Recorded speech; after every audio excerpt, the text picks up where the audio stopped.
Next point start करूया आपण. Temperature stresses in composite section. आतापर्यंत आपण टेम्परेचर स्ट्रेसेसचे क्वेश्चन्स पाहिले, पण ते सिंगल बारसाठी होते.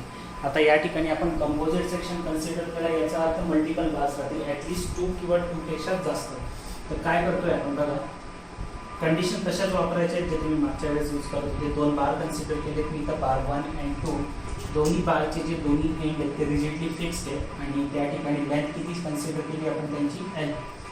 आता आपण असं कन्सिडर करतोय की जो बार 1 आहे त्याचं इलॉंगेशन जास्त होणार आहे, त्याचा coefficient of linear expansion alpha 1 आहे, त्याचा coefficient of linear expansion alpha 2 आहे, आणि टी इतकं टेम्परेचर म्हणजे त्या दोघांना टेम्परेचर आपण किती दिलं आहे, टी टेम्परेचर बार 1 ला पण दिलं, टी टेम्परेचर बार 2 ला पण दिलं, पण दोन्ही फिक्स आहे ना. पण बार 1 जो आहे त्याची कॅपॅसिटी काय आहे की तो जास्त लॉंग होऊ शकतो तेवढ्या टेम्परेचरवर, पण बार 2 जो आहे तो तितका त्याचं तेवढं इलॉंगेशन होऊ शकत नाही. पण हे रॉड मोकळे आहेत का, की असे दोन्ही वेगवेगळे सेपरेट रॉड जर राहिले असते ते इतका वाढून गेला, दुसरा रॉड लेंथ सारखीच होती इनिशियली दोघांची, 1 बार 2 असे जर हे फ्री राहिले असते दोन्ही सेपरेट, तर हा इलॉंगेट होतोय, हा इतका इलॉंगेट झाला होऊ शकतो. तर आता काय कंडिशन होती आपली की दोन्ही रॉडचे जे एंड होते ते दोन्ही फिक्स होते. याचा अर्थ काय की याला जरी लॉंग व्हायचं असेल तर हा तेवढा होऊ शकतो का, नाही. याला जरी शॉर्ट राहायचं असेल तरी तो तेवढाच राहू शकतो का, नाही. दोघांना काहीतरी एक दुसऱ्याचा समजून इक्विलिब्रियम मध्ये आणावं लागेल, मग ते इक्विलिब्रियम काहीतरी मध्येच येतं, हा थोडासा पुढे जातो, हा थोडासा मागे येतो, दोन्ही समजूतदारीने मध्ये थांबतात. याला काय म्हटलं जातं, इक्विलिब्रियम. तसं मी तुला दाखवलं की बार 1 जो आहे त्याची लेंथ किती वाढणार होती, L alpha T1, free expansion linear expansion ज्याला म्हणतो आपण ना. फ्री एक्सपान्शनचा फॉर्म्युला एल अल्फा 1 T1, आणि याचं फ्री एक्सपान्शन किती होणार होतं, बार 2 चं समजा इथपर्यंतच कन्सिडर केलं. सॉरी चुकून माझ्याकडून तिथं दाखवलं होतं, मी इथे न दाखवता आपण इथे दाखवलं पाहिजे ना. सो हे बार 2 चं जे free expansion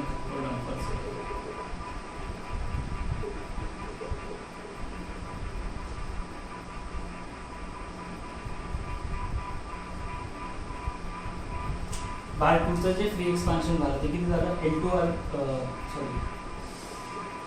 alpha 2 into T. Temperature सारखंच दिलं आहे आपण, लेंथ इनिशियल सारखी होती, पण याचं किती झालं, एल अल्फा 2 इंटू टी. मी तुम्हाला पहिले पण सांगितलं आहे की ते त्याच्या मटेरियलवर डिपेंड करतं, ते त्याच्या कोएफिशियंट ऑफ लिनियर एक्सपान्शनवर डिपेंड करतं की ते किती टेम्परेचर दिल्यावर तो रॉड किती लेंथने वाढणार आहे. ठीक आहे, तर याच्यावर आपण अप्लाय करतोय. बघा आता हा किती वाढणार होता, एल अल्फा 2 टी, हा किती वाढणार आहे, एल अल्फा 1 टी. पण दोन्ही सोबत फिक्स आहे, असं नाही होऊ शकत की एक लहान राहून गेला एक मोठा होऊन गेला. दोघांची एंड जे होते ते एक सोबत जॉईंट केलेले होते. मग काय झालं की जो वरचा बार आहे तो थोडासा जेवढा तो ॲक्च्युली झाला असता त्याच्यापेक्षा तो कमी इलॉंगेट होतो, आणि खालचा बार जो कमी इलॉंगेट होणार होता तो त्याच्यापेक्षा थोडा जास्त इलॉंगेट होतो. म्हणजे मी असं म्हणू शकतो की ही जी लाईन मी या ठिकाणी ड्रॉ केलेली आहे ती वाली, ही कसली आहे, ती इक्विलिब्रियमची आहे, की हा रॉड इथपर्यंत वाढला, हा रॉड इतका कमी वाढला, आणि हे दोघांनी समजूतदारीने इथपर्यंत लेंथ वाढलेली आहे. आणि ती लेंथ समजा किती वाढलेली, बाय एक्स कन्सिडर काय केलं आपण, त्या रॉडच्या ओरिजिनल लेंथ पासून ती पुढे किती वाढलेली आहे, एक्स. त्याला नाव देऊन घेतलं त्या लाईनला A1 B1.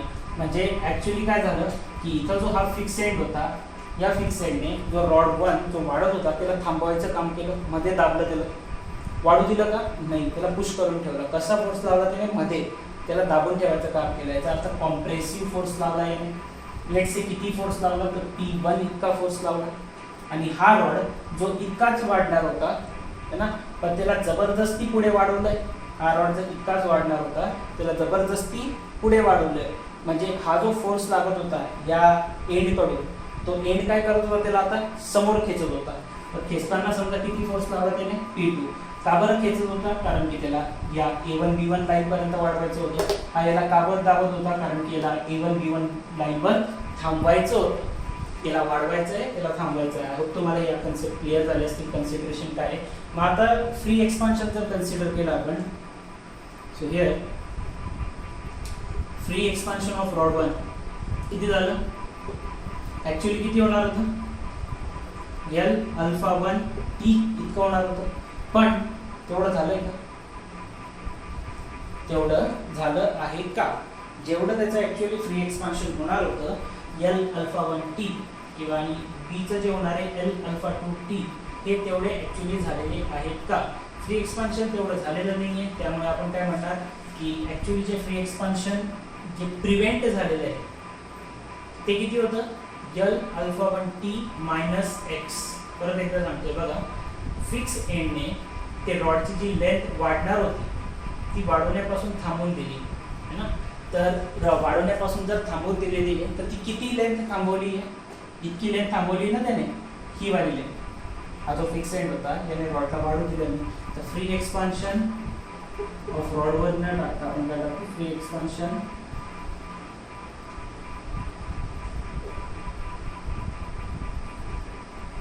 Prevented of rod 1. Rod 1चं किती एक्सपान्शन हे प्रिव्हेंट राहून गेलं. ॲक्च्युली किती होणार होतं ते एल अल्फा 1t आणि त्यामधला एक्स जर मी मायनस केला तर राहिली किती लेंथ हीच. बघा तुम्हाला डेरिवेशन नाही समजलं काही मॅटर नाही करत, फॉर्म्युला माहिती पाहिजे, पण मग कन्सेप्ट समजण्यासाठी मी तुम्हाला हे सांगतो की ॲक्च्युली लेंथ किती वाढणार होती एल अल्फा 1t, आपण किती वाढलेली आहे एक्स इतकीच वाढलेली आहे. मग एवढी जी समोरची वाढणार होती ती राहून गेली ना, मग तेच दिलं मी free expansion prevented in rod 1 L alpha 1t minus x.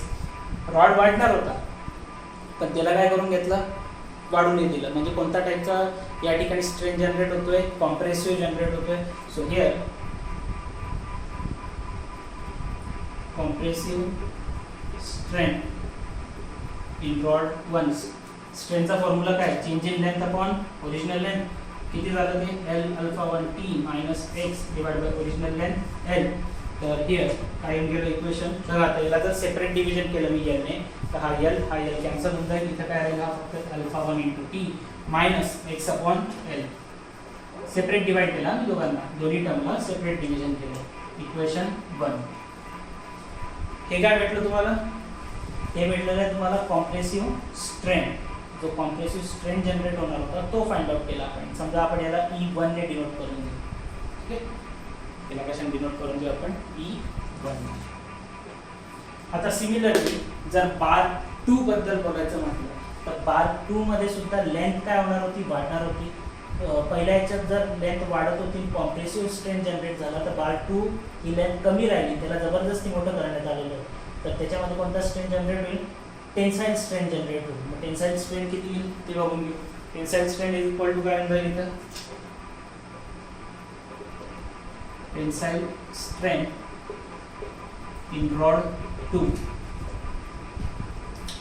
किती लेंथ वाढली पाहिजे होती, आता ॲक्च्युली किती आहे एक्स इतकी व्हायला पाहिजे होती, कितीने कमी राहून गेलं, ही इतका भाग कमी राहिलेला आहे, हा इतका भाग. मग एक्स मधनं एल अल्फा 2t काय करणार, minus X minus L alpha 2t divide by L. So free tensile strain in rod 2 separate division करा, X upon L, L and L cancel, इथं राहिला अल्फा 2 इंटू टी. इक्वेशन 2. हे जर कळलं असेल तर खूप चांगलं, नाही कळलं तर परत एकदा बघा, तरी बी नाही कळलं तर सोडून द्या. जर मी टोटल स्ट्रेन जर ॲड केला, हा आणि हा राहिलेला स्ट्रेन, जर मी E1 प्लस E2 केलं, सो ॲड इक्वेशन 1 अँड 2. याच्यावरून मी इक्वेशन बनवणार आहे आता. So here E1 plus E2 is equal to काय होईल, alpha 1t minus X upon L plus E2 ची व्हॅल्यू काय, X upon L minus alpha 2t. So here E1 plus E2 is equal to, बघा minus X upon L plus X upon L तुम्ही cancel होऊन जाते, plus plus sign आहे ना दोघांच्यामध्ये, तर minus आणि प्लस कॅन्सल. राहिलं काय अल्फा 1t मायनस, हा मायनस चालला गेला, इथं काय राहिलं प्लस मायनस मायनस, इथं काय म्हणजे अल्फा 2 इंटू टी. त्याच्यामध्ये टी कॉमन काढू शकता तुम्ही. E1 plus E2 is equal to काय म्हणजे alpha 1 minus alpha 2 into T. Equation total strain. ठीक आहे, तिथून काय भेटून जातं तुम्हाला टोटल स्ट्रेन. आणि टोटल स्ट्रेन जर भेटलं तर आता हे तुम्ही लिहून घ्यायचं आहे. तसं आहे डेरिवेशन काही कामाचं नाही, हा फॉर्म्युला महत्त्वाचा आहे. त्याच्यानंतर याच्यावरूनच आपण अजून एक फॉर्म्युला बनवू शकतो. तो काय, वी नो दॅट की Young's modulus E is equal to काय होतं stress upon strength. Therefore strength can be written as sigma upon E लिहू शकतो. Stress upon Young's modulus. So इथे जर मी पुट केलं तर sigma 1 upon E1 plus sigma 2 upon E2 is equal to काय होईल alpha 1 minus alpha 2 into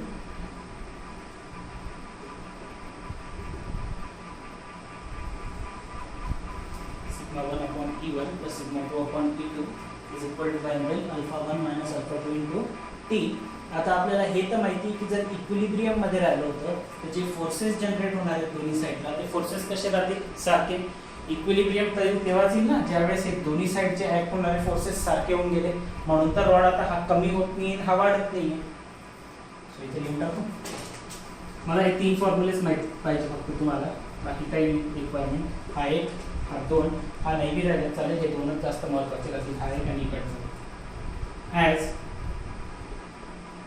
bar 1 and 2 are in equilibrium, therefore force P1 and force P2 are equal. That is P1 is equal to काय होणार P2 आणि यालाच तुम्ही स्ट्रेसच्या फॉर्ममध्ये लिहू शकता. दॅट इज आपल्याला माहिती फोर्स इज इक्वल टू काय stress into area. Sigma 1 A1 is equal to sigma 2 हे कशावरून दिलं मी sigma is equal to formula काय आहे P अपॉन A. तर P इज इक्वल टू काय म्हणजे sigma upon sigma into A. हा एक फॉर्म्युला हा एक फॉर्म्युला. हे दोन फॉर्म्युले तुमच्यासाठी इम्पॉर्टंट राहतील. ठीक आहे. तर याचं एक न्यूमेरिकल घेऊन घेऊ आता. बघा तर क्वेश्चन काय दिला आहे स्टील ट्यूब 40 mm. व्यवस्थित क्वेश्चन बघून घ्या कारण क्वेश्चनची डायग्राम करता राहिली. तुम्हाला एक स्टील ट्यूब आहे 40 mm चा एक्सटर्नल डायमीटर आहे. डायमीटर म्हटल्यावर ट्यूब सर्क्युलर असणार आहे 4 mm त्याची थिकनेस आहे. Encloses centrally a solid copper bar at 30 mm diameter. बघा आता सांगितलं काय की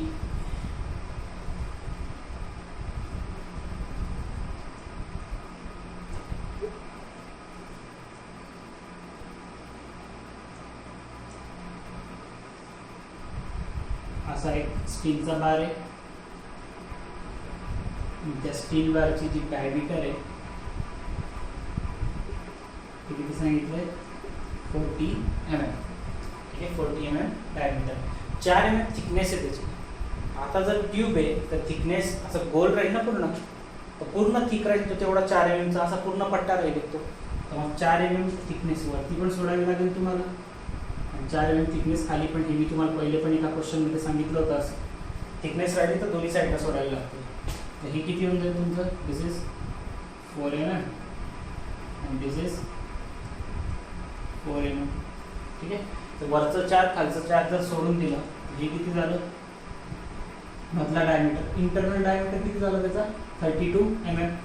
4 आणि 4 किती झालं 8. त्या 40 मधनं हे वरचं 4 खालचं 4 सोडून दिलं तर त्या ट्यूबचा डायमीटर किती आतला 32 आहे ना. हे तुम्हाला सांगितलं होतं बघा. जसं हा मार्कर आहे ना याचा बाहेरचा डायमीटर 40 आहे. समजा हा जो भाग दिसतोय तुम्हाला हा त्याची पट्टी ही जे समोरचा सरफेस आहे हा किती थिकनेस आहे समजा त्याची 4 mm. तर 4 mm वरती पण घ्यावं लागेल 4 mm खाली पण घ्यावं लागेल. मग 4 mm वरती 4 mm खाली जर सोडलं तर हे पूर्ण जर 40 होतं हे 4 mm ची थिकनेस सोडून दिली तर मधला पट्टा कितीचा राहिला 32 mm चा. ठीक आहे. आता सांगितलं काय की इथंच संपत नाही की त्याच्यामध्ये अजून त्यांनी काय केलंय सेंटरला बरोबर सेंटरला एक कॉपर बार फिक्स केलेला आहे जो 30 mm डायमीटरचा आहे. बरोबर सेंटर पासून अटॅच केलेला आहे. म्हणजे सेंट्रली सांगण्याचा अर्थ काय राहतो त्यांचा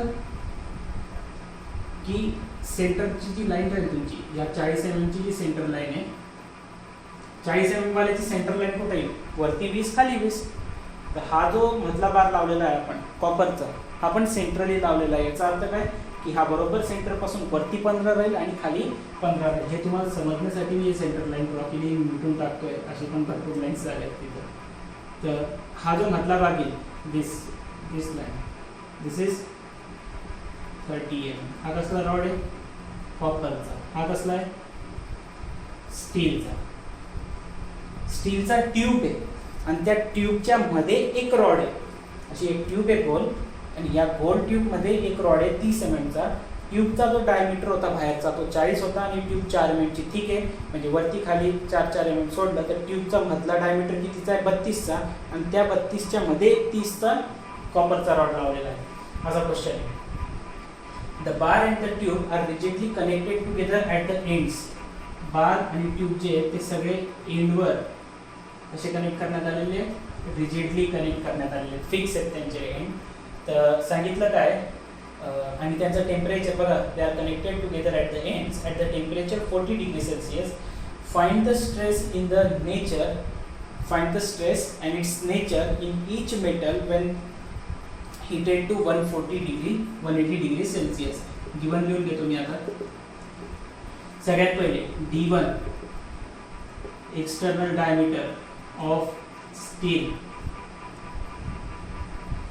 स्टीलचं काय सांगितलंय त्यांनी, ट्यूब. किती सांगितलंय D1 ची व्हॅल्यू? D1 जो काय external diameter of the tube आहे किती सांगितलं होतं, 40 mm. D2 जो काय असणार आहे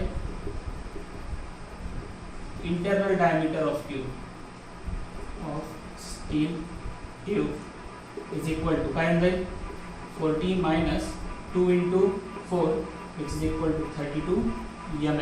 ही भेटली तुम्हाला D2 ची व्हॅल्यू. त्यानंतर डायमीटर ऑफ कॉपर किती आहे, diameter of copper 30 mm. DC नाव देऊन टाकतो त्याला मी आता. त्याच्यानंतर अजून काय दिलं होतं, चला हे तर डायमीटर झाले. त्याच्यानंतर अजून पुढे काय दिलं आता, टेम्परेचर. सुरुवातीला टेम्परेचर किती होतं त्या रॉडचं 40 वर फिक्स केले होते आणि 40 नंतर त्या रॉडचं आपण टेम्परेचर 180 पर्यंत वाढवलेलं आहे. तर T इज इक्वल टू काय राहतं, T2 minus T1 change in temperature. 180 minus 40 जर केलं तर किती होऊन जाते, 140 डिग्री सेल्सिअस होऊन जाईल. ठीक. आता गिवन मध्ये अल्फाच्या व्हॅल्यू पण दिलेल्या आहेत. अल्फा म्हणजे काय होतं, coefficient of linear expansion for the scale दिलेलं आहे किती 1.08 10⁻⁵ पर डिग्री सेल्सिअस. अल्फा सी ची व्हॅल्यू दिलेली आहे तुम्हाला किती 1.7 10⁻⁵ पर डिग्री सेल्सिअस. ES आणि EC च्या व्हॅल्यूज पण दिलेल्या आहेत, त्या पण मेन्शन करून घेऊ. इथं मेन्शन करू. क्वेश्चनचं काम झालं. एकदा डायग्राम तयार झाली, तुम्ही गिवन देऊन घेतलं की तुमचं क्वेश्चनचं काम संपून जातं. मग क्वेश्चनमध्ये परत करायची गरज नाही. फक्त क्वेश्चन वाचल्यानंतर डायग्राम ड्रॉ केल्यानंतर तुम्ही करेक्ट केलेलं पाहिजे. आता EC आणि ES ची व्हॅल्यू घेऊन घेतो आपण. ES ची व्हॅल्यू किती आहे, 2.1 10⁵ न्यूटन पर mm² आणि यंग्स मॉड्युलस कॉपरसाठी किती आहे 1.8 10⁵ न्यूटन पर mm². ठीक आहे, भेटून टाकू. आता याला सगळं घालायचं. आता स्ट्रेस माहीत करायचं. आता टेम्परेचर तर वाढतंय, आपण ज्यावेळेस मागचे क्वेश्चन पाहिले होते त्याच्यामध्ये मी सरळ सरळ सांगायचो टेम्परेचर वाढतंय. टेम्परेचर वाढतंय म्हटल्यावर रॉडची लेंथ वाढणार आहे आणि रॉडची लेंथ वाढली म्हणजे कॉम्प्रेसिव्ह स्ट्रेस येतो. बरोबर, असं सांगायचो. आता इथं तसं चालतं का, नाही. इथं काय होतं की ज्या रॉडची लेंथ जास्त वाढते त्याच्यावर कॉम्प्रेसिव्ह आणि ज्या रॉडची लेंथ कमी वाढणार आहे त्याच्यावर टेन्साईल लोड येतो. मग आता ते कशावरून ओळखायचं आहे की कोणाची लेंथ जास्त होईल कोणाची लेंथ कमी होणार आहे ते चेक केलं जातं या अल्फाच्या व्हॅल्यूवरून. अल्फाची व्हॅल्यू बघा याच्यामध्ये किती आहे 1.08 10⁻⁵. इथं किती 1.7 10⁻⁵. सो काय लिहू शकतो आपण, alpha for the copper is greater than the alpha for the steel. म्हणजे कॉपरचा कोएफिशियंट ऑफ लिनियर एक्सपान्शन जास्त आहे कोणापेक्षा, स्टीलपेक्षा. As so as alpha C is greater than alpha S, so length your free expansion of the length of the copper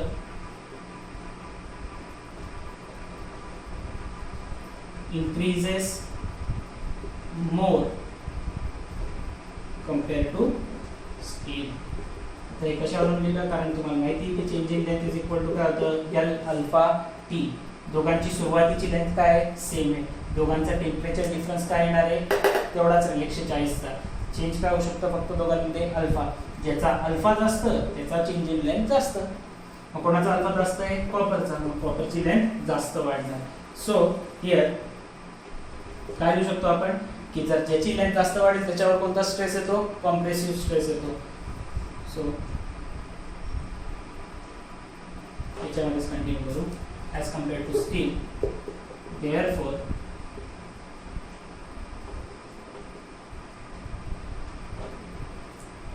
for compressive stress is act on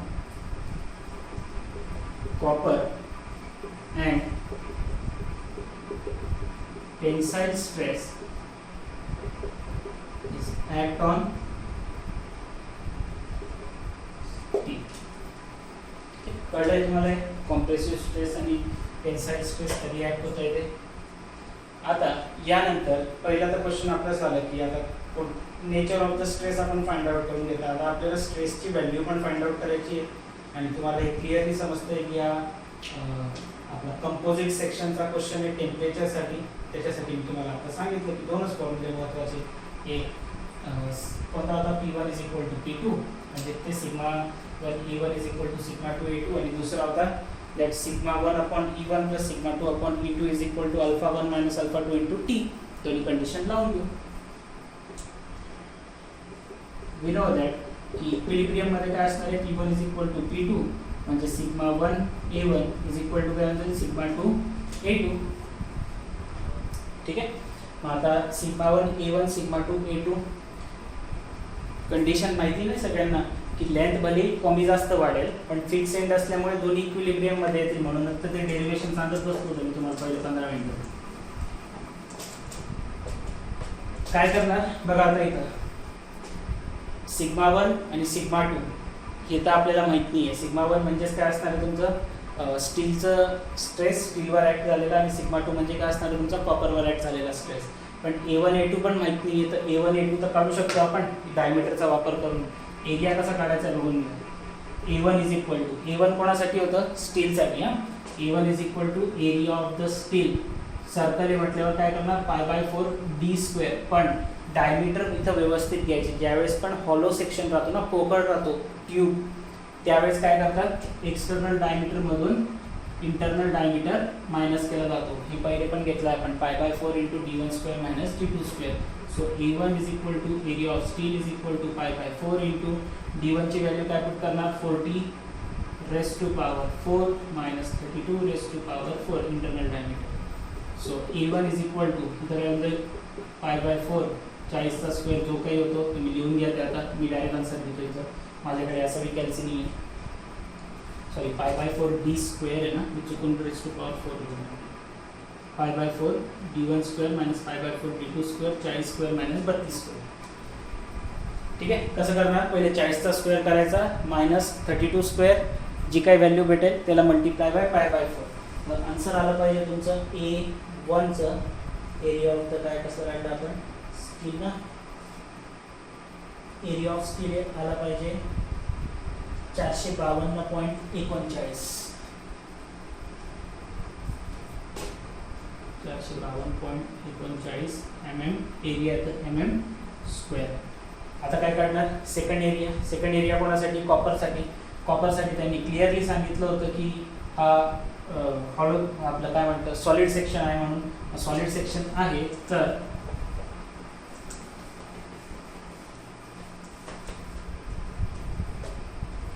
solid section आहे तर काय करणार and A2 is equal to काय म्हणते π/4 into diameter of copper चा square. So A2 is equal to area of copper is equal to π/4 into diameter of copper किती होतं 30². So इथून तुम्हाला A2 म्हणजेच एरिया ऑफ कॉपर भेटून जाईल आणि एरिया ऑफ कॉपर सुद्धा कशामध्ये भेटणार आहे mm² मध्ये.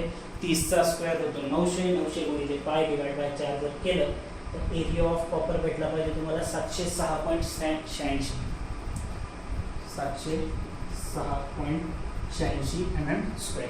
A1 A2 भेटून गेलं. या इक्वेशन मध्ये टाकू शकता तुम्ही. Let's say this is equation 1.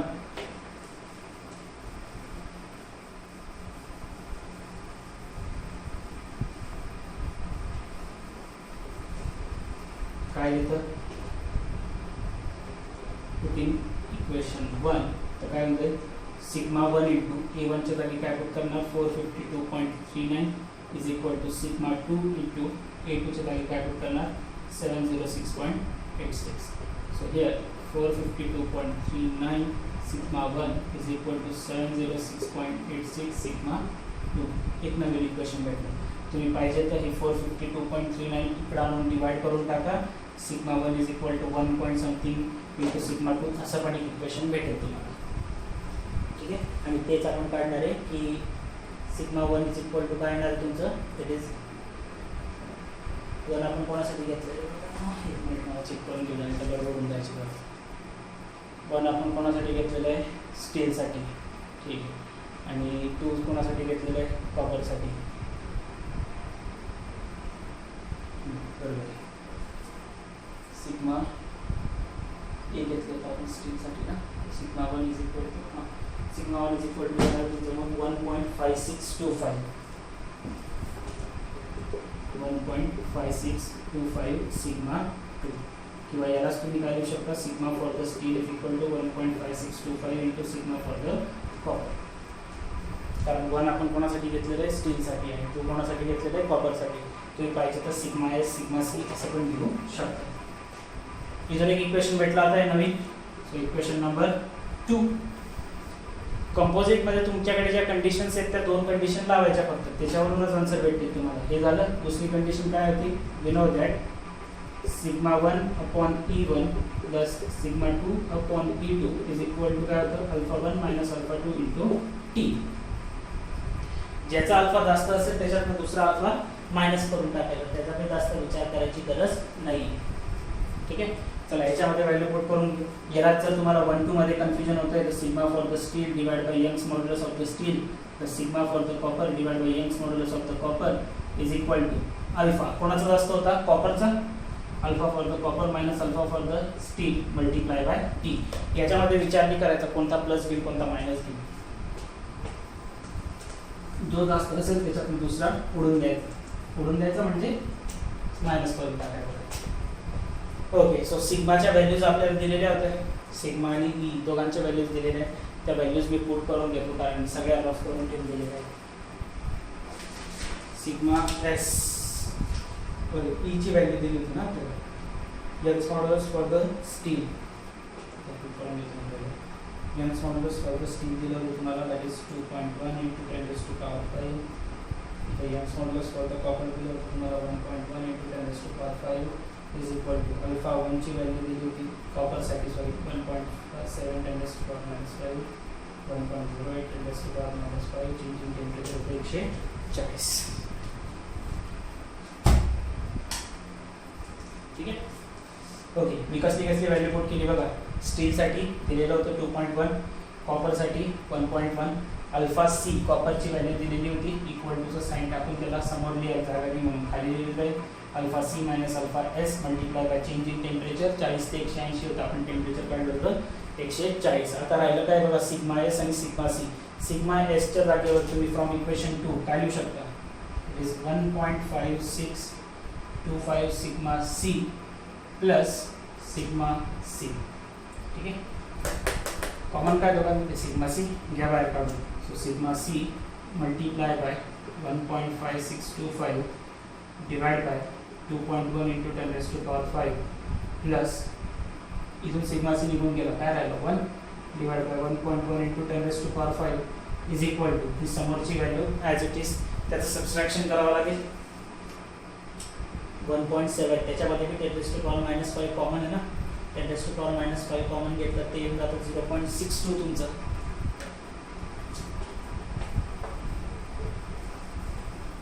काय म्हणतं इथे, त्याच्यामध्ये 10⁻⁵ कॉमन होता, बाहेर घेतला 0.62 मल्टिप्लाय बाय 140 समोरासमोर लिहा. ओके.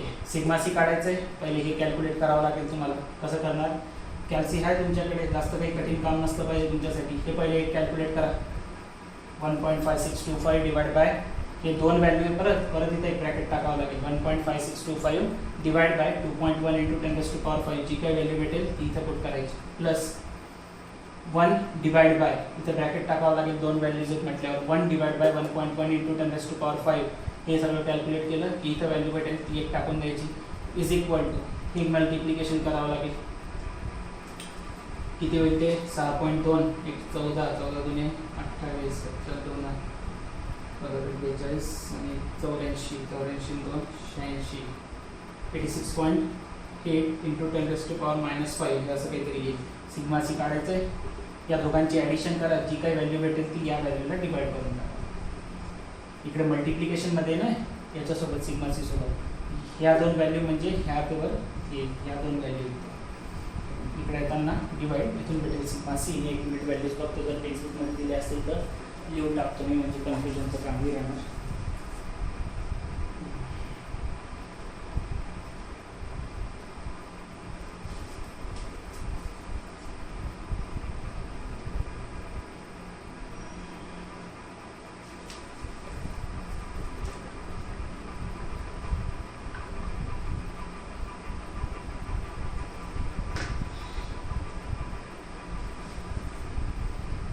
सो ह्याचा आन्सर आला पाहिजे तुमचं 0.744 10⁻⁻5 प्लस याचा आलं पाहिजे 0.909 इंटू 10⁻⁻5.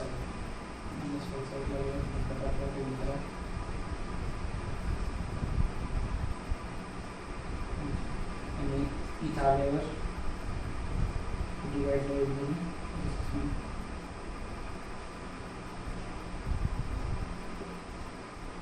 1.653 10⁻⁻5 आंसर येतो 52.51 न्यूटन पर mm स्क्वेअर. ठीक आहे, काय केलं मी केलं काय बघा, या दोघांना डिवाइड करेल, आन्सर किती येते 0.744 10⁻⁻5 प्लस यांना डिवाइड केलं, आन्सर येतं 0.909 10⁻⁻5 इज इक्वल टू ही मल्टिप्लिकेशन केलं पूर्ण, तर हे मल्टिप्लिकेशन किती येतं 86.8 10⁻⁻5. मला सिग्मा सी काढायचा होता, या दोघांची ॲडिशन केली, या दोघांची ॲडिशन किती येते 1.653 10⁻⁻5 आणि ते इकडे येताना काय झालं डिवाइड. तर 86.8 10⁻⁻5 ला या दोघांची ॲडिशन करून 1.653 10⁻⁻5 केलं, आन्सर भेटून गेलं 52.51 न्यूटन पर mm स्क्वेअर. सिग्मा सी भेटला, सिंपल. आता झालं सिग्मा एस काढायचं आहे, इथं सिग्मा सी ची व्हॅल्यू पुट करून टाका, इथून काय भेटून जाईल सिग्मा एस काय. सो हे तुमचं एक आन्सर झालं. Put in equation 2 sigma S is equal to 1.5625 into sigma C च्या जागी 52.51 जस्ट दोन्ही मल्टिप्लाय केले की तुम्ही सिग्मा एस ची व्हॅल्यू भेटून जाईल तुम्हाला कशात न्यूटन पर mm स्क्वेअरमध्ये, आणि जी सिग्मा एस ची व्हॅल्यू येणार आहे तुमची ती किती येईल 82.05. That's it. हा तुम्हाला क्वेश्चन कळला असेल, व्यवस्थित बघून घ्या. आणि सगळ्यात महत्त्वाची गोष्ट म्हणजे अशा टाईपचे क्वेश्चन येण्याची शक्यता डायरेक्ट एकदम कमी. हा एकच क्वेश्चन आहे कंपोजिट सेक्शनमध्ये, याची पण शक्यता तुमचं नशीब जरा जास्तच एकदम वर्स्ट फेजमध्ये चालू आहे तर हा क्वेश्चन घेऊ शकतो. म्हणजे 100मधनं 3-4 वेळेस येण्याची शक्यता आहे, बाकीच्या वेळेस 99, 95, 96 वेळेस हा क्वेश्चन येत नाही. ठीक आहे, तर या ठिकाणी टेम्परेचरवाले पण पार्ट संपलेला आहे. आता आपला एक लास्ट टॉपिक बाकी आहे या फर्स्ट चॅप्टरचा, तो पार्ट झाल्यावर त्याला आपल्याला 2-3 लेक्चर लागतील. सो 2 ते 3 लेक्चरमध्ये आपलं हे चॅप्टर संपून जाईल.